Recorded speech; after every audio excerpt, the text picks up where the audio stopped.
Hello दोस्तों, नमस्कार। स्वागत है आप सभी का गुरुजी श्री प्राण यूट्यूब चैनल पर। देखिए, आप टाइटल से समझ गए होंगे कि आज हम बाल मनोविज्ञान और बाल विकास के 100 क्वेश्चन करने वाले हैं। सभी इंपोर्टेंट और बेहतरीन क्वेश्चन रहने वाले हैं। लगभग एक मास्टर वीडियो बनाने की कोशिश की गई है। और फ्रेंड्स, काफ़ी ज़्यादा वीडियो बेहतरीन होगी और आप अपने पेन और कॉपी लेकर बैठ जाइए, जिससे आप अपने मेरे साथ साथ अपने नोट्सों को अच्छे से मेंटेन कर सकें और जो भी महत्वपूर्ण फैक्ट मैं आपको पता चलूँगा उन सभी को आप नोट डाउन कर सकें। तो फ्रेंड्स, शुरू करते हैं आज की वीडियो। और देखिए, पहला क्वेश्चन है हमारा, मनोवैज्ञानिकों के अनुसार निम्नलिखित में से किस विधि द्वारा मूल प्रवृत्तियों में परिवर्तन लाया जा सकता है। देखिए, परिवर्तन मूल प्रवृत्तियों में लाने की बात की गई है, तो यह विधि है मार्गांतीकरण की। ऑप्शन बी, मार्गांतीकरण द्वारा मूल प्रवृत्तियों में परिवर्तन लाया जा सकता है। किस मनोवैज्ञानिक ने सीखने की सामग्री के रूप में निरर्थक शब्दों का प्रयोग किया है। तो देखिए, निरर्थक शब्दों का प्रयोग किया है एबिंगहॉस महोदय ने। Option C, Ebbinghaus. कौशल सीखने की पहली अवस्था है। तो देखिए, कौशल सीखने की पहली अवस्था है, तो ये किस लिए कारण होता है। ये कौशल सीखने की जो पहली अवस्था है वह है अनुकरण। ऑप्शन डी, अनुकरण ही कौशल सीखने की पहली अवस्था होती है। किसी चीज़ को हम अनुकरण करते हैं तभी हम कोई कौशल या स्किल सीख पाते हैं।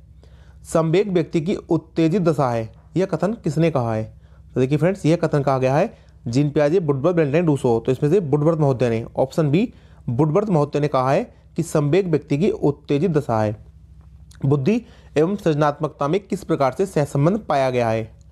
तो देखिए, बुद्धि और सृजनात्मकता में एक अपने आप में धनात्मक संबंध होता है, क्योंकि जिस प्रकार आपकी बुद्धि होगी उतनी ज़्यादा आप सृजनात्मक रूप से कार्य करेंगे। तो इसलिए इन दोनों के बीच में धनात्मक संबंध पाया जाता है। सामाजिक प्रत्याशालाओं के अनुरूप व्यवहार की योग्यता का अधिगम सामाजिक विकास कहा जाता है। देखिए, कथन किसने कहा है, तो ये कथन है हल्लोक महोदय का। हल्लोक महोदय कहते हैं कि सामाजिक प्रत्याशालाओं के अनुरूप व्यवहार करने की योग्यता ही आपका अधिगम सामाजिक विकास कहा जाता है। भाटिया बैटरी का प्रयोग किसके परीक्षण हेतु प्रयोग किया जाता है। तो देखिए, भाटिया बैटरी का प्रयोग ये परीक्षण है और ये बुद्धि के मापन हेतु किया जाता है। तो ऑप्शन बी, बुद्धि। सीखने की प्रक्रिया को प्रभावित करने वाले कारक हैं। तो सीखने की प्रक्रिया प्रभावित करते हैं, देखिए, अनुकरण, प्रशंसा, निंदा, प्रतियोगिता, यह सभी। तो देखिए, सीखने में यह सभी कारक जो है वो अनुकरण करने में सहायता, अनुकरण सब कुछ करने में वो अधिगम को प्रभावित करते हैं। तो इसका ऑप्शन अनुकरण, प्रशंसा, निंदा, प्रतियोगिता, यह सभी हो जाएगा, क्योंकि ये सभी होंगे तो हमारे सीखने में सभी कारकों द्वारा अधिगम प्रभावित होता है। भाषा विकास का सिद्धांत नहीं है। तो देखिए, भाषा विकास का सिद्धांत चोम्स्की द्वारा दिया गया। अब इसमें पूछा है कि इस सिद्धांत में से कौन सा पार्ट इसमें नहीं है। तो आपको पता होना चाहिए कि भाषा विकास में अतिरिक्त शक्ति का सिद्धांत, ऑप्शन सी, अतिरिक्त शक्ति का सिद्धांत भाषा का सिद्धांत नहीं है, जबकि अनुबंधन का सिद्धांत, अनुकरण का सिद्धांत और परिपक्वता का सिद्धांत, यह तीनों ही भाषा विकास के सिद्धांत हैं। नेक्स्ट देखते हैं, वाणी दोष नहीं है। तो ध्वनि परिवर्तन और अस्पष्ट उच्चारण। तो देखिए, ये भी वाणी का कोई दोष नहीं होता कि ध्वनि अस्पष्ट कर रहा है। हकलाना और तुतलाना, तो ये भी वाणी दोष का प्रकार है। और तीव्र अस्पष्ट बोलना, यह भी वाणी दोष का प्रकार है। लेकिन धीमी या तेजी से बोलना, यही वाणी दोष नहीं है। बाकी ये आप अस्पष्ट बोल रहे हैं, अस्पष्ट उच्चारण कर रहे हैं, या आपकी अस्पष्ट वाणी है, हकला रहे हैं, तुतला रहे हैं, सब में वाणी दोष है।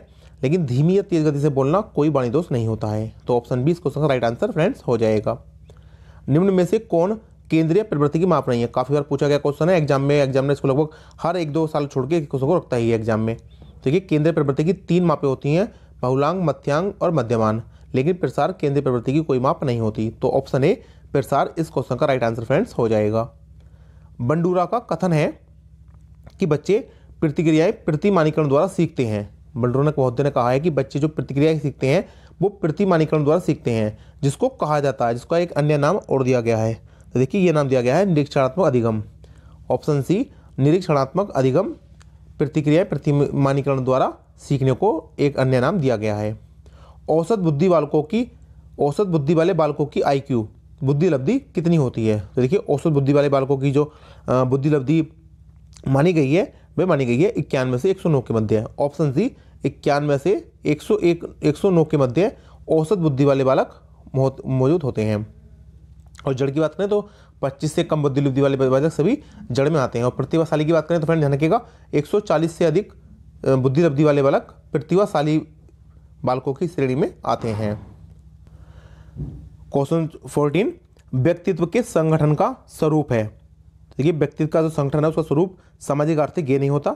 मनोवैज्ञानिक और शारीरिक, तो देखिए फ्रेंड इसको भी देखेंगे। सामाजिक राजनीतिक ये कोई व्यक्तित्व का संगठन स्वरूप नहीं है और मनोवैज्ञानिक आध्यात्मिक नहीं है। तो असल में मनोवैज्ञानिक और शारीरिक ही व्यक्तित्व के संगठन का स्वरूप है, तो मनोवैज्ञानिक रूप से या शारीरिक रूप से। तो ऑप्शन बी इस क्वेश्चन का राइट आंसर फ्रेंड्स हो जाएगा। सीखी हुई स्मृति सीखी हुई वस्तु का सीधा उपयोग है। जो हम मेमोरी करते हैं वह क्या, हमने कोई चीज़ सीखी है उसका सीधा उपयोग कर लें, वही हमारी स्मृति है, मेमोरी है। यह कथन किस महोदय द्वारा कहा गया है? तो देखिए मैकडोनाल्ड, वुडवर्थ, रोस, ड्रेवर। तो इसमें से वुडवर्थ महोदय ने यह कथन बताया है, कहा है। कार्य को आरंभ करने, जारी करने रखने और नियमित करने की प्रक्रिया है। देखिए कार्य को आरंभ करने, जारी रखने और नियमित करने की प्रक्रिया होती है प्रेरणा।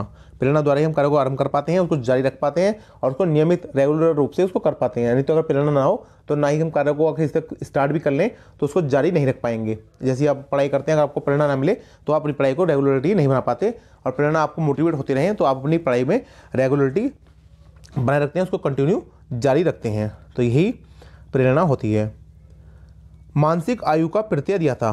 तो देखिए फ्रेंड्स मानसिक आयु जो वर्ड है, ये जो प्रत्यय है ये किसने दिया था? तो ये दिया था बिने साइमन ने। ऑप्शन ए बिने साइमन द्वारा। निम्नलिखित में से कौन सा भूलने का कारण नहीं है? तो देखिए मानसिक द्वंद्व बिल्कुल भूलने का कारण है। पुनरावृत्ति का अभ्यास भी भूलने का कारण है। अगर आप किसी चीज़ का ज़्यादा अभ्यास नहीं करेंगे बार बार तो आप उसको भूल जाएंगे। सीखने की मात्रा, बिल्कुल अगर आप सीखने की मात्रा एक बार में ज़्यादा सीखने की मात्रा लेंगे तो क्या होगा, आप भूलना शुरू कर देंगे। शिक्षक की योग्यता, देखिए शिक्षक की योग्यता का कोई प्रभाव नहीं पड़ता। शिक्षक कितना योग्य है कितना अयोग्य है तो उससे कोई मतलब नहीं है, आपके सीखने का भूलने का ये कोई कारण नहीं है। तो ऑप्शन डी शिक्षक की योग्यता इसका राइट आंसर फ्रेंड्स हो जाएगा। शैशवावस्था के लिए उत्तम शिक्षण विधि है। देखिए शैशवावस्था जब बच्चा की एज जन्म से लेकर या जन्म में 0 वर्ष लिखते थे उसको, और 5 से 6 वर्ष तक की जो एज मानी गई है वो शैशवावस्था की एज मानी गई है। तो इसमें सीखने की विधि देखिए मोंटेसरी विधि, खेल विधि, किंडरगार्टन विधि, ये सभी ही खेलने शिक्षण के लिए उत्तम विधियां हैं। तो ऑप्शन डी उपरोक्त सभी इस क्वेश्चन का फ्रेंड्स राइट आंसर हो जाएगा। जिस वक्र में प्रारंभिक सीखने की गति तीव्र होती है और बाद में आकर क्रम से मंद होती है उसे क्या कहते हैं? तो देखिए फ्रेंड्स ऐसा वक्र बनता है, सीखने की गति पहले तीव्र होती है और बाद में वो मंद हो जाती है, तो इस वक्र को कहते हैं उत्तल वक्र। यह इसका नाम है उन्नतोदर वक्र। ऑप्शन ए उन्नतोदर वक्र में ही सीखने की गति प्रारंभ में तीव्र होती है और बाद में जाकर गति धीमी हो जाती है। तो ऑप्शन ए उन्नतोदर वक्र इस क्वेश्चन का राइट आंसर फ्रेंड्स हो जाएगा। चिंतन मानसिक क्रिया का ज्ञानात्मक पहलू है। चिंतन मानसिक क्रिया का ज्ञानात्मक पहलू है। चिंतन की परिभाषा किसने दी है? रोस, बोरेन, स्किनर या नन? तो ये परिभाषा दी गई है रोस महोदय द्वारा। ऑप्शन है रोस।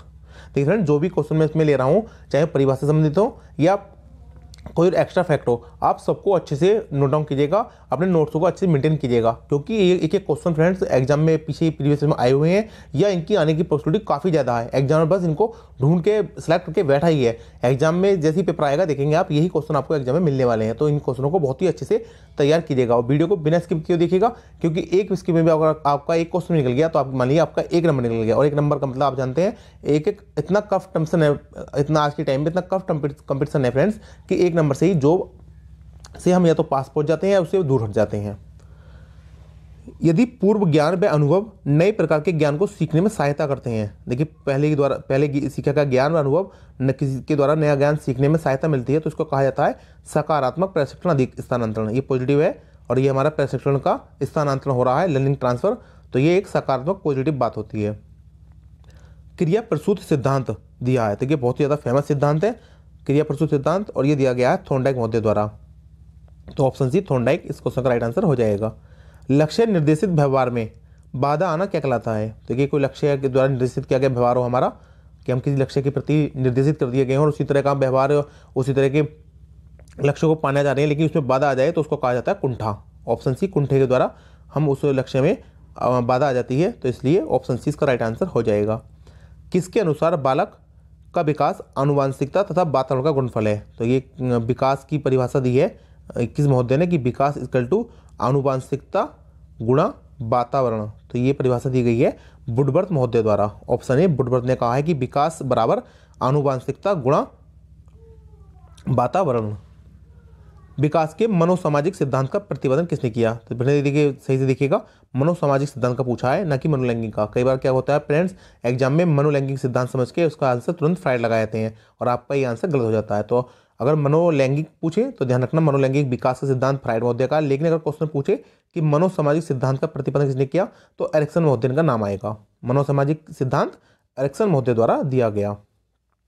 प्रयास एवं त्रुटि का सिद्धांत किसने दिया? तो देखिए फ्रेंड्स, अभी पीछे बताया हमने, क्रिया प्रसूत पूछ ले, प्रयास त्रुटि पूछ ले, तो ध्यान रखिएगा थॉर्नडाइक महोदय का ही नाम आएगा। ऑप्शन है थॉर्नडाइक प्रयास एवं त्रुटि सिद्धांत के प्रतिपादक हैं।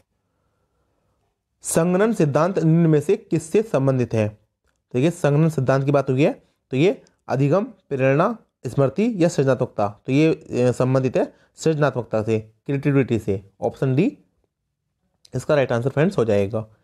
क्षेत्र सिद्धांत निम्न में से किस वर्ग का सिद्धांत है?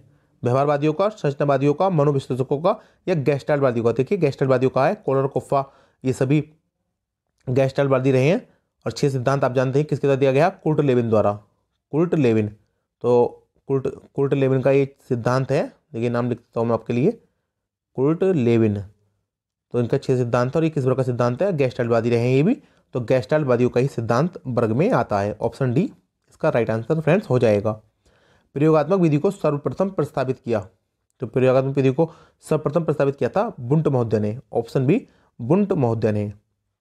मनोविज्ञान ने सर्वप्रथम अपनी आत्मा का परित्याग किया, फिर अपने मन का और फिर अपनी चेतना का, और अभिप्राय एक प्रकार के व्यवहार को संजोए हुए है। यह कथन किसका है? देखिए काफ़ी ज़्यादा फेमस कथन है मनोविज्ञान का, और मानिए मनोविज्ञान का पूरा एक तरह से इतिहास ही इस कथन में चल जाता है पता कि उसका इतिहास क्या रहा है। तो ये कथन दिया गया है वुडवर्थ महोदय द्वारा। देखिए कथन काफ़ी ज़्यादा इंपॉर्टेंट है, पूरे मनोविज्ञान के इतिहास को इसमें बता दिया जाता है, तो इसलिए क्वेश्चन को आप अच्छे से याद रखिएगा।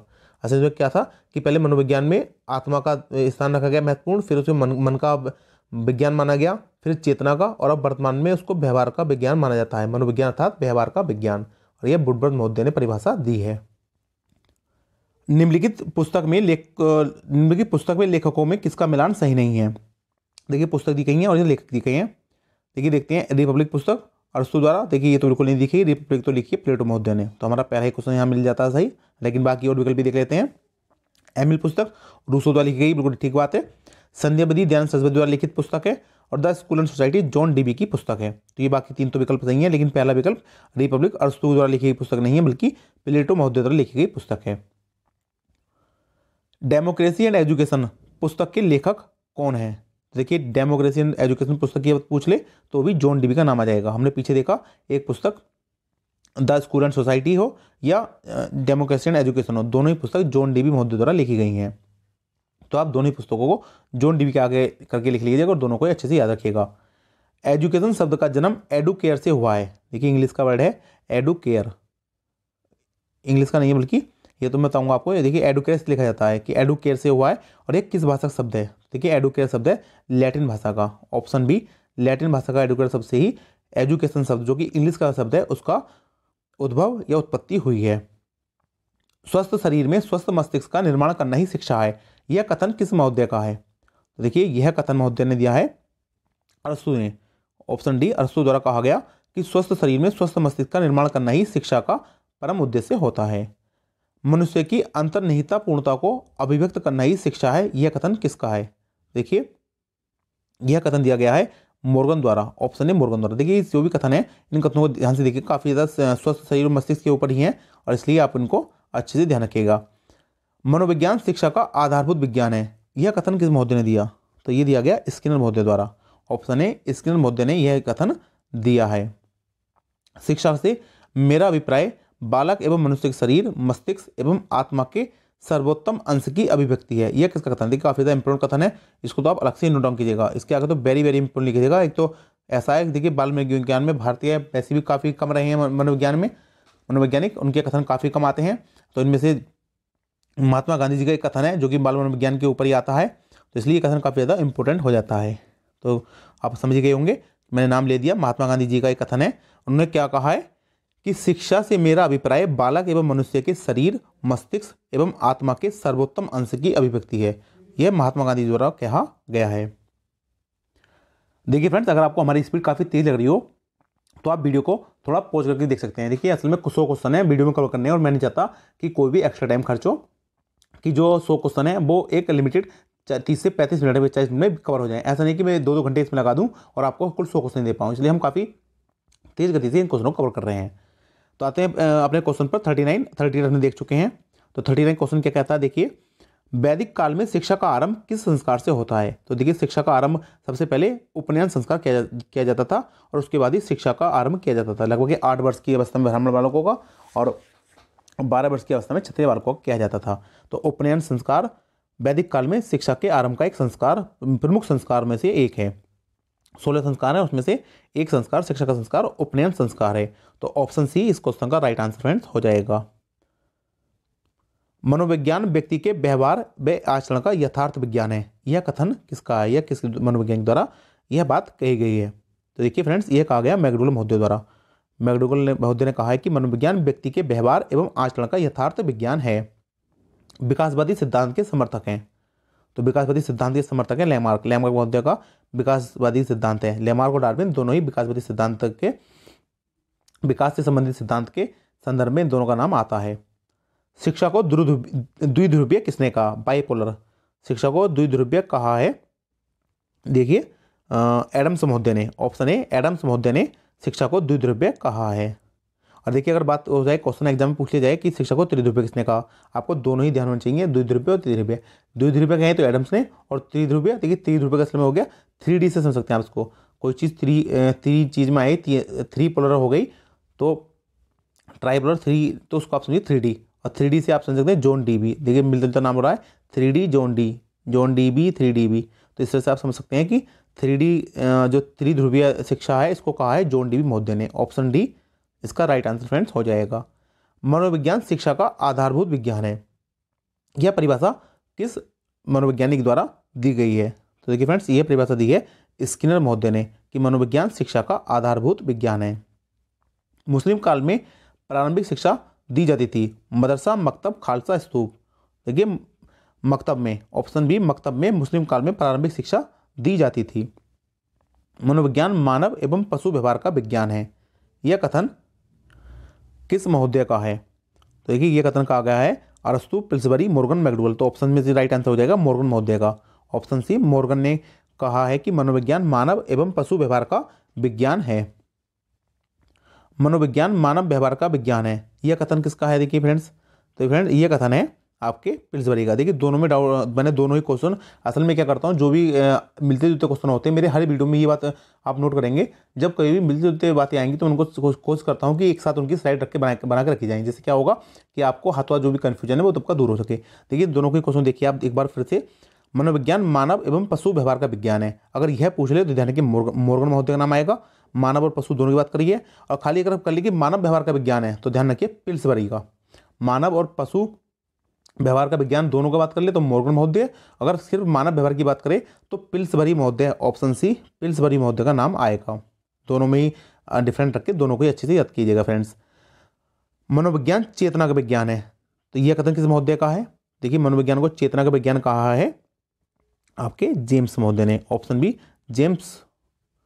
निम्नलिखित में से कौन शिशु के अधिगम में सहायता नहीं करता है? देखिए अनुकरण बिल्कुल सहायता करता है ऐसे तो, और अभिप्रेरणा ये भी सहायता करता है, और उसको मोटिवेशन देंगे तो वो अधिगम में और ज़्यादा अच्छे करके अधिगम सीखेगा। पुरस्कार बिल्कुल, पुरस्कार और की प्रशंसा द्वारा तो अधिगम में बढ़ोतरी की जा सकती है, लेकिन स्कूल अवस्था, देखिए स्कूल अवस्था के द्वारा कोई अधिगम में कोई सहायता नहीं की जाती। तो ऑप्शन सी इसका राइट आंसर हो जाएगा। बाल्यावस्था की प्रमुख मनोवैज्ञानिक विशेषता क्या है? तो देखिए बाल्यावस्था की प्रमुख, पहले तो सबसे बात कर लेते हैं। बाल्यावस्था मैंने आपको बताया 6 से 12 वर्ष की अवधि की होती है। मेरे चैनल पर बाल्यावस्था, शैशवावस्था सभी की वीडियो अपलोड कर दी गई है, काफ़ी बेहतरीन डिटेल में हमारे चैनल पर पढ़ाई कराई जाती है। तो आप जाकर उन वीडियो को जरूर देखिएगा, और सभी वीडियो की लिंक डिस्क्रिप्शन बॉक्स में मैंने लगा दी है। तो देखिए बाल्यावस्था की प्रमुख मनोवैज्ञानिक विशेषता क्या है? तो इन सभी में से परनिर्भरता देखिए नहीं, आत्मनिर्भरता होती है। धार्मिकता की मतलब ही नहीं, वो तो किशोर अवस्था में जाकर बच्चा धार्मिक रूप से धार्मिकतावादी हो जाता है। अनुकरणात्मक प्रवृत्ति का भाव ले नहीं, बिल्कुल बच्चा तो इस उम्र में अनुकरण तो करता ही है, अपने बड़ों को देखकर ही सीखता है, फॉलो करता है। तो विशेषता हो जाएगी सामूहिकता आएगी। बिल्कुल देखिए इस उम्र में ही बच्चे जो शैशवावस्था में होते हैं, जब वो सिर्फ अकेले रहना पसंद करते हैं, जीरो से लगभग 5 से 6 साल तक, और उसके बाद 6 से 12 में बाल्यावस्था में आ जाते हैं, तो वे सामूहिक रूप से रहने लगते हैं। समूह में खेलना, मिलना, रहना, झूलना सब कुछ करने लगते हैं, और उनको मित्र ही अपने पसंद लगने लगते हैं। तो ऑप्शन बी सामूहिकता की भावना बाल्यावस्था की प्रमुख मनोवैज्ञानिक विशेषता है। बाल्यावस्था में सामान्यतः बालक का व्यक्तित्व कैसा होता है? देखिए बाल्यावस्था में जब बालक अपने दोस्तों के साथ खेलना घूमना फिरना करता था, बाहर के दुनिया उसको अच्छी लगने लगती है, तो इसलिए उसका व्यक्तित्व हो जाता है बहिर्मुखी। शैशवावस्था में अंतर्मुखी, लेकिन बाल्यावस्था में पूछ रहे फ्रेंड्स आपसे, तो ध्यान रखिएगा बाल्यावस्था में बच्चे का व्यक्तित्व होता है बहिर्मुखी। ऑप्शन ए इसका सही आंसर फ्रेंड्स हो जाएगा। और देखिए फ्रेंड्स, अगर आपको हमारी वीडियो पसंद आ रही है तो आपसे हम रिक्वेस्ट करते हैं कि आप हमारी वीडियो को लाइक जरूर कीजिएगा और कम से कम 5 फ्रेंड्स से शेयर भी कीजिएगा। और फ्रेंड, अगर आपने अभी तक हमारे चैनल को सब्सक्राइब नहीं किया है तो हमें चैनल को सब्सक्राइब कर दीजिए। देखिए अभी कर दीजिए, वीडियो को पॉज करिए और पहले चैनल को सब्सक्राइब कीजिए और उसके बाद बेल आइकन को दबाइए और वापस वीडियो को आकर देखिएगा। देखिए फ्रेंड, हम काफ़ी मेहनत से आपके लिए वीडियो बनाते हैं। हम कभी भी शिक्षा की जो हम आपको प्रोवाइड करा रहे हैं, कभी भी उसकी क्वालिटी में कोई समझौता नहीं करते। उसकी गुणवत्ता उच्च स्तर की होगी। अब देखिए इसको वीडियो को बनाने में एक स्लाइड मैंने बनाई है, तो एक स्लाइड के लिए मुझे अच्छा खासा समय लगता है, लेकिन मैं ये नहीं चाहता कहीं भी कि आपको कोई भी शिक्षा में समझौता करना पड़े। समझौता करने की जरूरत नहीं है, क्योंकि हम बैठे हैं यहाँ पर आपके लिए बेहतरीन से बेहतरीन शिक्षा मटेरियल आपको देने के लिए। तो आप भी अपनी तरफ से ईमानदारी दिखाइएगा फ्रेंड्स, और हमारी मेहनत को सम्मान देते हुए चैनल को सब्सक्राइब जरूर कीजिएगा। तो फ्रेंड्स, आते हैं वापस अपनी वीडियो पर। बाल्यावस्था में शिक्षा का क्या स्वरूप होना चाहिए? तो देखिए बाल्यावस्था में खेलकूद की छूट बिल्कुल नहीं दी जाएगी, बिल्कुल गलत बात है। बाल्यावस्था में तो बच्चा खेलना चाहता ही है, तो उसको खेलने की छूट बिल्कुल दी जानी चाहिए। पिटाई करने वाले, देखिए पिटाई की तो बात ही नहीं करनी, बच्चों को दंड पंड कुछ देना ही नहीं है। गुरुकुल प्रणाली में शिक्षा, देखिए ये बात ठीक है थोड़े हद तक, लेकिन और विकल्प देखते हैं। सामूहिक खेलों व रचनात्मक कार्यों के माध्यम से शिक्षा दी जानी चाहिए। देखिए सामूहिक खेलों व रचनात्मक कार्यों के माध्यम से ही शिक्षा दी जानी चाहिए, क्योंकि इस उम्र में बच्चा सामूहिक रूप से सक्रिय हो जाता है। और देखिए यहाँ जो क्वेश्चन है ऑप्शन सी गुरुकुल प्रणाली, तो ये बात ठीक है, लेकिन आप ये नहीं कह सकते कि सिर्फ गुरुकुल प्रणाली द्वारा शिक्षा दें। आप विभिन्न तरीके हैं पढ़ाने के, मदरसों में उसके बच्चा पढ़ता है, स्कूल में पढ़ता है, इस कॉन्वेरी स्कूल या किंडरगार्टन पद्धति द्वारा बच्चा पढ़ता है। तो देखिए खाली एक ही प्रणाली को आप बेटर नहीं बता सकते, तो इसलिए क्वेश्चन सही नहीं होगा। तो इसका विकल्प सही होगा, सामूहिक खेलों व रचनात्मक कार्यों के माध्यम से शिक्षा दी जानी चाहिए। बालक के मानसिक विकास के लिए शिक्षकों को क्या करना चाहिए? स्नेह और सहानुभूतिपूर्ण व्यवहार बिल्कुल करना चाहिए। उपयुक्त शिक्षण विधि का प्रयोग बिल्कुल मस्ट है। ये तो सदाचरण, देखिए जैसा आप आचरण करेंगे बच्चे आपको फॉलो करेंगे, तो आपका आचरण व्यवहार बहुत ही अच्छा और नैतिकता पूर्ण होना चाहिए। और उपरोक्त सभी, तो ऑप्शन डी उपरोक्त सभी इस क्वेश्चन का राइट आंसर फ्रेंड्स हो जाएगा। बाल्यावस्था जीवन का अनोखा काल है, यह कथन किस महोदय का है? तो देखिए बाल्यावस्था जीवन का अनोखा काल कहा है आपके कोल एंड ब्रूस महोदय द्वारा। Option C Cole and Bruce आधुनिक मनोविज्ञान के जनक कहे जाते हैं। देखिए विलियम जेम्स को आधुनिक मनोविज्ञान का जनक माना जाता है। ईगो लिबिडो, ईगो और लिबिडो, देखिए मैं लिख देता हूं आपके लिए। ईगो लिबिडो का क्या अर्थ है? देखिए ईगो लिबिडो का अर्थ जो है इन ऑप्शन में आत्म प्रेम को ही ईगो लिबिडो कहा गया है। और देखिए लिबिडो शब्द की बात करें तो ये लिबिडो या इदम अहम परहम, इन सभी जो बातें दी हैं, शब्द पर्यावली दी है शब्दावली, तो इनका नाम भी ध्यान रखिएगा फ्राइड महोदय ने, सिगमंड फ्राइड महोदय ने ही ये सभी शब्दावली दी हैं, इनका व्यापक अर्थ दिया है। और ईगो लिबिडो का अर्थ की बात करें तो आत्म प्रेम को ही ईगो लिबिडो कहा जाता है। E.H. एरिक्सन के अनुसार मनोलैंगिक विकास की कितनी अवस्थाएं हैं? E.H. एरिक्सन ने मनोलैंगिक विकास की कितनी अवस्थाएं बताई हैं? तो फ्रेंड्स ये बताई हैं उन्होंने 8 अवस्थाएं। ऑप्शन ए 8 अवस्थाएं। शिक्षण विधियों तथा शिक्षण नीतियों में अंतर होता है, तो देखिए इसमें किस चीज़ का अंतर होता है? उद्देश्यों का। शिक्षण विधि और शिक्षण नीतियों में उद्देश्यों का ही अंतर होता है, बाकी प्रारूप सिद्धांत पाठ्यवस्तु लगभग एक समान ही रहती है। सुपर ईगो का विकास किस मनोलैंगिक अवस्था में सबसे अधिक होता है? देखिए गुदावस्था, अव्यक्त अवस्था, जनेंद्रिय अवस्था, ये यौन प्रधान अवस्था। तो सुपर ईगो हमारा अव्यक्त अवस्था में सबसे ज़्यादा विकसित होता है, तो ऑप्शन बी इस क्वेश्चन का राइट आंसर फ्रेंड्स हो जाएगा। किस मनोवैज्ञानिक ने कहा कि चेतन मन के साथ अचेतन मन पर भी ध्यान देना चाहिए? तो ये बहुत ही फेमस कथन है कि हमको चेतन मन के साथ साथ अचेतन मन पर भी ध्यान देना चाहिए, क्योंकि देखिए चेतन मन मैंने आपको बताया कुल 10% ही होता है, और जबकि अचेतन और अचेतन लगभग 90% होता है। तभी इसको बर्फ से इसकी तुलना की गई, जिस प्रकार बर्फ पानी में सिर्फ 10% उसका हिस्सा बाहर होता है और बाकी 90% हिस्सा बर्फ का पानी में नीचे डूबा हुआ होता है। तो इसी प्रकार चेतन मन कुल 10% है, और जबकि अचेतन व अर्धचेतन हमारा 90% होता है। इसलिए दोनों पर ही साथ साथ ध्यान देना बहुत ही आवश्यक होता है। तो यह कथन है फ्राइड महोदय का, क्योंकि फ्राइड महोदय ने ही हमारे अर्धचेतन और अचेतन मन के बारे में ईड, ईगो, सुपर ईगो और लिबिडो से शब्दावली को बहुत ही अच्छे से व्याख्या की है। फ्राइड के अनुसार असामान्य व्यवहार का मौलिक कारण क्या है? देखिए आंशिक दमन। आंशिक दमन अगर आप किसी उसकी इच्छा पूर्ति का कर देंगे तो बच्चा असामान्य व्यवहार का प्रदर्शित करने लगता है। बाल केंद्रित शिक्षा की अवधारणा मनोविज्ञान के किस संप्रदाय ने दी है? तो मनोविश्लेषणवादियों ने बाल केंद्रित शिक्षा की अवधारणा के ऊपर जोर दिया है। शिक्षा के संकुचित अर्थ में शिक्षा प्रदान की जाती है। देखिए, शिक्षा के संकुचित अर्थ की बात करिए तो संकुचित अर्थ में शिक्षा कब दी जाएगी? देखिए फ्रेंड्स, एक निश्चित स्थान पर, संकुचित अर्थ में एक निश्चित स्थान पर दी जाएगी। अगर बात कर लें व्यापक स्तर में तो वो प्रत्येक समय पर दी जा सकती है, प्रत्येक स्थान पर जीवन पर्यंत दी जा सकती है। लेकिन अगर बात करें संकुचित अर्थ की तो वो दी जाएगी एक निश्चित ही स्थान पर। तो ऑप्शन ए इसका राइट आंसर हो जाएगा। 63 क्वेश्चन है, बालकों की रुचि, शारीरिक मानसिक योग्यता तथा विभिन्नताओं का ध्यान किस प्रकार के शिक्षण में रखा जाता है? देखिए, बहुकक्षीय शिक्षण में, बिल्कुल, मनोवैज्ञानिक शिक्षण में, सामूहिक शिक्षण में। तो इसका राइट आंसर हो जाएगा उपरोक्त सभी तरह के शिक्षणों में बालक की रुचि, शारीरिक मानसिक योग्यताओं तथा विभिन्नताओं का ध्यान अच्छे से रखा जाता है। वर्तमान में शिक्षा मनोविज्ञान किस अवस्था में है? देखिए फ्रेंड, अभी हाल ही में शिक्षा मनोविज्ञान की अगर अवस्था की बात करें, जिस प्रकार शिक्षा मनोविज्ञान बच्चों की अवस्था की बात करती है, अगर इस मनोविज्ञान के खुद की अवस्था की बात करें तो यह बिल्कुल शैशवावस्था में है। अभी इसका बस जन्म ही हुआ है, अभी तो इसका बाल्यावस्था और शैशवावस्था आना बाकी है, जिसमें बहुत ही ज़्यादा विकास करेगी। तो ध्यान रखिएगा, शिक्षा मनोविज्ञान अभी सिर्फ शैशवावस्था में ही अपनी उम्र एज में है। निम्नलिखित में से लंबात्मक विधि का अध्ययन किसने किया था? तो देखिए, लंबात्मक विधि का अध्ययन किया गया था आपके कॉल सी गैरिसन महोदय द्वारा।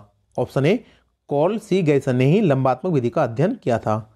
आधुनिक काल में परिवर्तन हुआ है, मनोवैज्ञानिकों ने धीरे धीरे अपने मनोविज्ञान को दर्शन शास्त्र से पृथक कर लिया। पहले मनोविज्ञान को दर्शन शास्त्र से जुड़ा माना जाता था और काफ़ी दर्शन शास्त्री मनोवैज्ञानिक खोजें करते थे, रिसर्च करते थे और अपने प्रयोग के आधार पर निष्कर्ष व सिद्धांत देते थे। लेकिन वर्तमान में मनोवैज्ञानिक दर्शन शास्त्रियों से काफ़ी ज़्यादा अलग हो चुके हैं। तो यह कथन किस महोदय द्वारा कहा गया है? तो देखिए, यह कहा गया है रायबर्न महोदय कथन है। Option A, Rayburn. निम्नलिखित में से मनोविज्ञान को मन का विज्ञान, मनोविज्ञान को मन का विज्ञान किसने कहा था? तो देखिए, पेस्ट्रोलॉजी ने ही मनोविज्ञान को मन का विज्ञान कहा है। पिले बे, देखिए पुस्तक है कि PLA बाई पिले और बे WA बाई पिले बे, इस पुस्तक के रचयिता हैं मन। ऑप्शन सी, मन द्वारा ये पुस्तक लिखी गई है। निम्नलिखित में से शिक्षा का केंद्र बिंदु है। देखिए, शिक्षा का केंद्र बिंदु तो बालक ही होता है अपने आप में, क्योंकि बालक के चारों तरफ ही शिक्षा भी बालक के लिए है, विद्यालय बालक के लिए है, तो सब उसका वातावरण भी उस बालक के लिए है, तो सब कुछ बालक के ही चारों तरफ फैला हुआ है, तो बालक की शिक्षा का केंद्र बिंदु है। किस विधि में प्रयोग के दौरान व्यक्ति का मस्तिष्क दो भागों में विभाजित हो जाता है, जिसमें एक भाग निरीक्षण करता है तथा दूसरे का निरीक्षण किया जाता है? तो देखिए, यह विधि है हमारी प्रयोगात्मक विधि। ऑप्शन नहीं फ्रेंड, असल में इसका राइट आंसर होगा अंतर्दर्शन। प्रयोगात्मक तो होता ही, प्रयोगात्मक तो हम एक ही अपने मस्तिष्क द्वारा किसी अन्य का निरीक्षण करते हैं, तो असल में इसका राइट आंसर होगा अंतर्दर्शन। अंतर्दर्शन क्या करेंगे हम अपने, देखिए इसका अर्थ से समझ रहे होंगे आप, हम खुद का अंतर का दर्शन करते हैं, तो उसमें क्या करेंगे अपने मस्तिष्क द्वारा अपने मस्तिष्क को आधे हिस्से को हम क्या करेंगे निरीक्षण में लगा देंगे और आधे हिस्से को जिसका निरीक्षण कर रहे हैं उसमें लगा देंगे। तो इस प्रकार हमारा मस्तिष्क दो भागों में विभाजित कर दिया जाता है और इसको कहा जाता है अंतर्दर्शन विधि। स्किनर किस देश के मनोवैज्ञानिक थे? तो फ्रेंड देखिए, आपको मनोवैज्ञानिकों के देश के बारे में बहुत याद होना चाहिए, क्योंकि एग्जाम में कई बार क्वेश्चन सीधा बनता है कि ये मनोवैज्ञानिक किस देश के थे। पावलॉक रूस के थे, स्किनर अमेरिका के थे, थॉर्नडाइक अमेरिका के थे। तो आपको इस तरह से सभी के नाम याद होने चाहिए। तो स्किनर की बात करें तो ये हैं अमेरिका के। Option B, America. व्यवहार के निरीक्षण द्वारा किसी के मानसिक दशा का पता लगाना किस विधि की विशेषता है? तो फ्रेंड्स, यह विशेषता है निरीक्षण विधि की। निरीक्षण द्वारा ही आप किसी के व्यवहार के देखकर उसकी मानसिक दशा का पता लगा सकते हैं। मनोविज्ञान के संबंध में क्रो एंड क्रो की परिभाषा है। तो देखिए, क्रो एंड क्रो की अगर विकल्पों में बात करें तो क्रो एंड क्रो की परिभाषा है किसी व्यक्ति के जन्म से लेकर वृद्धावस्था तक के अधिगम अनुभवों का वर्णन तथा धारणा ही मनोविज्ञान है। यह क्रो एंड क्रो ने परिभाषा दी है, तो आप इसको अच्छे से नोट डाउन कर लीजिएगा अलग से करके। शक्ति मनोविज्ञान का प्रतिपादन किसने किया? शक्ति मनोविज्ञान की बात करें तो यह प्रतिपादन किया गया है आपके वोल्फ महोदय द्वारा। तो ऑप्शन ए, वोल्फ इस क्वेश्चन का राइट आंसर हो जाएगा। निम्नलिखित में से किसने सबसे पहले प्रश्नावली का निर्माण किया? तो प्रश्नावली का निर्माण करने वाले सबसे पहले व्यक्ति माने जाते हैं वुडवर्थ महोदय। ऑप्शन सी, वुडवर्थ महोदय ने ही प्रश्नावली का निर्माण किया था। क्रो एंड क्रो ने किस विधि के संदर्भ में कहा है कि मनोवैज्ञानिक प्रयोगों का उद्देश्य किसी निश्चित परिस्थिति या दशाओं में मानव व्यवहार से संबंधित किसी विश्वास या विचार का परीक्षण करना है। तो इन्होंने ये अंतर्दर्शन में कहा है, जिसमें हमारा मस्तिष्क दो भागों में विभाजित हो जाता है, एक का निरीक्षण किया जाता है और एक के द्वारा उस निरीक्षण को देखा जाता है। इसका निरीक्षण किया जाएगा एक भाग का, और दूसरा मस्तिष्क का भाग उस दूसरे भाग का निरीक्षण करेगा। तो यह अंतर्दर्शन विधि है और इसको ही क्रो ने इस विधि के संदर्भ में यह कथन कहा है। खेलों के माध्यम से बालक में कौन सा गुण विकसित होता है? तो कि खेलों के द्वारा बच्चे क्या होंगे, सामूहिक रूप से खेलते हैं तो उनके बीच में सामाजिकता का गुण विकसित होता है। तो ऑप्शन ए सामाजिकता का। मनोविज्ञान को सर्वप्रथम विज्ञान का दर्जा दिलाने वाली विधि है। देखिए अंतर्दर्शन, बहिर्दर्शन, प्रयोगात्मक या जीवन इतिहास। तो देखिए विज्ञान में काफ़ी ज़्यादा आप जानते हैं प्रैक्टिकल होते ही हैं, तो प्रयोगात्मक और विधि इसकी मनोविज्ञान की है, उसने इसको विज्ञान का दर्जा दिलाया। ऑप्शन सी प्रयोगात्मक। निम्नलिखित में से संज्ञानवादी पद्धति के जनक कौन है? देखिए संज्ञानवादी पद्धति के जनक की बात की जाए तो ये हैं जीन पियाजे व ब्रूनर महोदय। ये दोनों ही संज्ञानवादी कहलाते हैं। इन दोनों के सिद्धांत संज्ञानवादी है। जीन पियाजे का भी संज्ञानवादी सिद्धांत है और ब्रूनर महोदय का भी संज्ञानवादी। तो दोनों ही संज्ञानवादी पद्धति के जनक कहलाते हैं। बहिर्दर्शन विधि का प्रतिपादन किसने किया? तो ये किया है जेबी वॉटसन महोदय ने। साइकिल चलाने वाला स्कूटर चलाना सीख लेता है, यह कथन यह है। देखिए किस प्रकार का स्थानांतरण है? तो यह है आपका फ्रेंड्स धनात्मक स्थानांतरण, क्योंकि देखिए आप साइकिल चलाते हैं वो भी दो पहियों की होती है और स्कूटर भी दो पहियों का, बस अंतर यह है उसको आप खुद चलाते हैं शारीरिक श्रम द्वारा, और जबकि स्कूटर या मोटरसाइकिल अपने खुद ही के इंजन द्वारा चलती है। लेकिन असल में आपका साइकिल चलाने वाला ज्ञान ही स्कूटर या बाइक चलाने के काम में आता है, तो इसलिए इसको कहा गया धनात्मक स्थानांतरण। अगर ये ज्ञान काम नहीं आ रहा होता तो ये होता था ऋणात्मक स्थानांतरण। अंतर्निरीक्षण विधि के प्रतिपादनकर्ता माने जाते हैं। देखिए अंतर्निरीक्षण विधि के प्रतिपादनकर्ता माने जाते हैं बुंट महोदय। ऑप्शन ए बुंट महोदय। किशोरावस्था बड़े संघर्ष, तनाव व तूफान की अवस्था है, यह कथन है। देखिए काफ़ी ज़्यादा फेमस कथन है किशोरावस्था के बारे में कि बहुत ही संघर्ष, तनाव व तूफान की अवस्था है, और ये कथन है स्टैनले हॉल महोदय का। तो आप इसको अच्छे से ध्यान रखिएगा। अपनी आत्मा में देखना ही अंतर्दर्शन है, यह कथन किसका है? तो ये कथन दिया है टीचनर महोदय ने कि अपनी आत्मा में देखना ही अंतर्दर्शन है। TAT thematic appreciation test. देखिए इसका नाम याद रखिएगा आप, TAT थियमेटिक अप्रिसिएशन टेस्ट, और इसको TAT CAT का परीक्षण है व्यक्तित्व के मापन करने के। तो ये किस प्रकार की विधियों में आता है? तो देखिए ये सभी विधियां कहलाती हैं प्रक्षेपी विधि। ऑप्शन डी प्रक्षेपी विधि है TAT पर्सनैलिटी मेजरमेंट टेस्ट। शिक्षा मनोविज्ञान किसका अध्ययन करता है? देखिए शिक्षा मनोविज्ञान अध्ययन करता है मानव व्यवहार का शैक्षिक परिस्थितियों में अध्ययन ही शिक्षा मनोविज्ञान का प्रमुख उद्देश्य रहा है। राष्ट्रीय मानसिक विकलांग संस्थान कहाँ पर स्थित है? देखिए मैंने एक अलग से क्वेश्चन रखा है, लेकिन ये मानसिक विकलांग संस्थान है तो इसलिए मानसिक रूप से ही संबंधित है, इसलिए मैंने इस क्वेश्चन को इसमें रखा है। तो ये संस्थान स्थित है आपके हैदराबाद में, आंध्र प्रदेश की राजधानी हैदराबाद में स्थित है। भारत में प्रथम मनोवैज्ञानिक प्रयोगशाला की स्थापना कब की गई? देखिए भारत में मनोविज्ञान की प्रथम प्रयोगशाला की स्थापना की बात करें तो यह स्थापना की गई 1916 में। Option B 1916। टोलमैन का चिन्ह अधिगम का सिद्धांत। देखिए इससे तो एक क्वेश्चन ये बन जाता है कि अगर पूछ ले कि चिन्ह अधिगम का सिद्धांत किसने दिया, तो टोलमैन महोदय ने। अब दूसरा क्या है कि इसको किस अन्य नाम से भी जाना जाता है? देखिए टोलमैन के अधिगम सिद्धांत को चिन्ह गैस्टोल्ट सिद्धांत, चिन्ह सार्थकता सिद्धांत, प्रत्याशा सिद्धांत या सैप प्रयोजन व्यवहारवाद, यह तीनों अन्य नाम भी टोलमैन के चिन्ह अधिगम सिद्धांत के अन्य नाम है। तो आप ध्यान रखिएगा यह सभी चारों टोलमैन के द्वारा दिए गए चिन्ह अधिगम सिद्धांत के अन्य नामों में आ जाएंगे। तो उपरोक्त सभी इस क्वेश्चन का राइट आंसर फ्रेंड्स हो जाएगा। प्रयोगात्मक मनोविज्ञान का जनक किसको कहा जाता है? तो प्रयोगात्मक मनोविज्ञान की बात करें तो विलियम बुंट। ऑप्शन ए विलियम बुंट को प्रयोगात्मक मनोविज्ञान का जनक माना जाता है। वोल्फगैंग कोहलर द्वारा अंतर्दृष्टि अधिगम का प्रयोग कब किया गया था? तो वोल्फगैंग के कोहलर थे, उन्होंने अंतर्दृष्टि अधिगम का प्रयोग देखिए कब किया था? तो ये इनका प्रयोग हुआ था 1920 में। ऑप्शन डी 1920 में। अमेरिकी मनोविज्ञान का जनक किसको माना जाता है? तो ये अमेरिकी मनोविज्ञान के जनक माने जाते हैं विलियम जेम्स। ऑप्शन बी इसका राइट आंसर हो जाएगा। अंतर्दृष्टि अधिगम में समस्या की किस स्थिति पर ध्यान दिया जाता है? तो देखिए संपूर्ण, प्रारंभिक, विशेष या लुप्त स्थिति पर। तो इसमें से अंतर्दृष्टि अधिगम में संपूर्ण स्थिति पर जो उसकी पूर्ण दृष्टि है, पूर्ण स्थिति है संपूर्ण समस्या की, उस पर ही ध्यान दिया जाता है। जिस तरह से गेस्टाल्ट में संपूर्ण समस्या सामने आएगी तभी उसको हम हल करते हैं, उसी प्रकार अंतर्राष्ट्रीय अधिगम में भी संपूर्ण समस्या की स्थिति में ध्यान दिया जाता है। क्योंकि मैंने आपको पीछे बताया, देखिए अंतर्राष्ट्रीय अधिगम वोल्फगैंग कोहलर ये सभी ने प्रयोग किया था 1920 में, और इनके द्वारा बताया गया कि समस्या का संपूर्ण स्थिति के द्वारा ही उसका निराकरण किया जा सकता है, जो कि गेस्टाल्टवादियों का भी यही सिद्धांत है। जिस समूह में स्वतंत्र चर उपस्थित रहता है उसे क्या कहते हैं? तो उसको कहा जाता है प्रयोगात्मक समूह। ऑप्शन सी, प्रयोगात्मक समूह। निम्नलिखित में से स्टैनले हॉल द्वारा प्रतिपादित सिद्धांत है। देखिए हमने पीछे पढ़ा, स्टैनले हॉल की परिभाषा है कि किशोरावस्था काफ़ी ज़्यादा तनाव, संघर्ष और तूफान की अवस्था है। ये स्टैनले हॉल महोदय का किशोरावस्था के संदर्भ में कथन है। और अगर अब बात कर रहे हैं कि स्टैनले हॉल द्वारा कौन कौन से सिद्धांत प्रतिपादित किए गए हैं, उनमें से कौन सा सिद्धांत उनमें से प्रतिपादित है, तो देखिए फ्रेंड्स, इसमें से अगर बात करें ऑप्शन सी, पुनरावृत्ति का सिद्धांत स्टैनले हॉल द्वारा प्रतिपादित सिद्धांत है। और जबकि पुनर्वलन का सिद्धांत की बात करें फ्रेंड, तो ये CL हल महोदय का सिद्धांत है। CL हल महोदय ने ही पुनर्वलन का सिद्धांत दिया है। मनोविज्ञान को व्यवहार के विज्ञान के रूप में सबसे पहले किसने परिभाषित किया? देखिए ये दूसरे तरह से पूछा गया, पहले पूछा था कि मनोविज्ञान व्यवहार का विज्ञान है, या फिर यह से पूछ ले कि मनोविज्ञान को व्यवहार के विज्ञान के रूप में सबसे पहले किसने परिभाषित किया? तो ये किया गया वाटसन महोदय द्वारा। दोनों ही बातों में वाटसन महोदय आंसर होगा। किलपैट्रिक द्वारा प्रयोजना विधि का आविष्कार कब किया गया? तो किलपैट्रिक महोदय की एक विधि है प्रयोजना विधि, और ये इसका आविष्कार इन्होंने किया 1918 में। ऑप्शन ए 1918 में।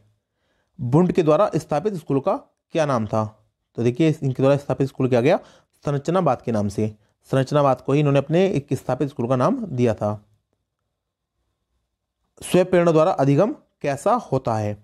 देखिए स्वप्रेरणा द्वारा अधिगम जो होता है बहुत ही ज़्यादा प्रभावशाली होता है। अगर हमको प्रेरणा बाहर से मिल रही है, भाई ये प्रेरणा है, तो वो क्या होगा, थोड़ी देर काम करेगी फिर वो खत्म हो जाएगी और हमारा काम रुक जाएगा। लेकिन अगर हम स्व प्रेरणा हमारे अंदर से आ रही है, हमको स्वयं प्रेरणा हो रही है, आत्म रूप से हम सेल्फ मोटिवेटेड हैं, तो फ्रेंड्स हमारा काम जो अधिगम होगा बहुत ही बेहतरीन तरीके का होगा, बहुत ही प्रभावशाली होगा और बहुत ही लंबे समय तक चलेगा। तो ऑप्शन भी बहुत ही प्रभावशाली स्वप्रेरणा द्वारा अधिगम होता है। और देखिए फ्रेंड आज का लास्ट और 100वां क्वेश्चन है, और देखिए हमने कितने आसानी से बहुत ही जल्दी करके तेज़ी से लगभग 100 क्वेश्चनों को निपटा दिया, और हमारे एक बहुत ही अच्छी पकड़ हो गई मनोविज्ञान और बाल विकास के क्वेश्चनों पर। लास्ट क्वेश्चन है, डी एनिमा किसकी रचना है? ये पुस्तक है डी एनिमा, ये किसकी रचना है? तो देखिए अरसू महोदय की ये पुस्तक है, काफ़ी ज़्यादा फेमस पुस्तक है। पीछे मैंने बताया था रिपब्लिक पुस्तक थी, तो रिपब्लिक पुस्तक किसकी आती है फ्रेंड्स? रिपब्लिक में नाम आता है प्लेटो का, लेकिन अरस्तु की पुस्तक आती है डी एनिमा। तो आप इसको अच्छे से नोट डाउन कर लीजिएगा। तो फ्रेंड देखिए हमने लगभग 100 क्वेश्चन की सीरीज, इस सीरीज में 100 क्वेश्चन कवर किए हैं। और देखिए फ्रेंड हमारे चैनल पर सरस्वती राष्ट्रीय फिल्म पुरस्कार के बारे में भी एक वीडियो अपलोड की गई, काफ़ी 5 मिनट में, बहुत ही डिटेल वीडियो है। 5 मिनट में हमने कोई भी ना कोई फालतू समय खराब करते हुए सीधे पॉइंट टू पॉइंट बात करिए, और 5 मिनट में ही राष्ट्रीय फिल्म पुरस्कार कंप्लीट कर दिए हैं। करंट से भी टॉपिक है, क्योंकि हमारे चैनल पर आपको पता ही है करंट की वीडियो और साथ साथ हिंदी, ज्योग्राफी, इन सभी के वीडियो भी अपलोड किए जा रहे हैं। तो आप इस वीडियो को भी जरूर देखिएगा, काफ़ी ज़्यादा बेहतरीन, और कुल 5 मिनट में ही पूरी वीडियो को कवर कर दिया गया है। और फ्रेंड अगर आपको हमारी किसी भी वीडियो की PDF फाइल डाउनलोड करनी हो, या इस वीडियो की भी PDF फाइल डाउनलोड करनी हो, तो आप हमारे टेलीग्राम चैनल जुड़ जाइए। वहाँ पर हम हर तरह की PDF फाइल आपको निःशुल्क प्रोवाइड कराते रहते हैं। तो फ्रेंड्स मिलते हैं आपसे नेक्स्ट वीडियो में, तब तक के लिए गुड बाय, जय हिंद, जय भारत। पढ़ते रहिए, मुस्कुराते रहिए।